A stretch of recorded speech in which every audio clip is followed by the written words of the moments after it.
ఇది నా చివరి రోజు అయినప్పటికీ ఇంపార్టెంట్ సబ్జెక్ట్ కాబట్టి మాట్లాడుతున్నాను అధ్యక్ష.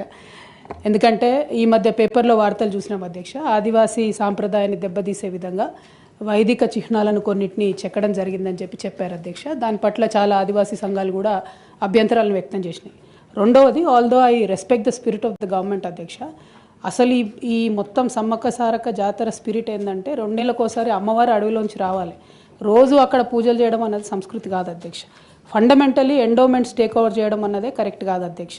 ట్రైబల్ వెల్ఫేర్ వాళ్ళు ఈ మొత్తం ఇష్యూని కూడా టేకప్ చేస్తే ఆ గిరిజన సంస్కృతిని రెస్పెక్ట్ చేసే విధంగా ఉంటుంది అధ్యక్ష. ఎప్పుడైతే ఎండోమెంట్ వస్తుందో ఆ తర్వాత హుండీ వస్తుందో అధ్యక్ష, హుండీ వచ్చిందంటే కంప్లీట్గా వైదిక సంస్కృతి వైపు కూడా మొత్తం మారిపోయే పరిస్థితి ఉంటుంది అధ్యక్ష. అటువంటి పరిస్థితి రాకుండా దయచేసి గిరిజన ఆదివాసీ సంస్కృతులను గౌరవిస్తూ ఉండే విధంగా సౌకర్యాలు కల్పిద్దాం అధ్యక్ష. But on a permanent basis అక్కడ పెద్ద పెద్ద కన్స్ట్రక్షన్స్ రావడం, ఒకటి ఫారెస్ట్ అధ్యక్ష, 2 టోటల్ సమ్మక్క సారక్క జాతర యొక్క ఆలోచన విధానానికి సంపూర్ణంగా వ్యతిరేకం అధ్యక్ష. I just wanted to put that point across. Thank you.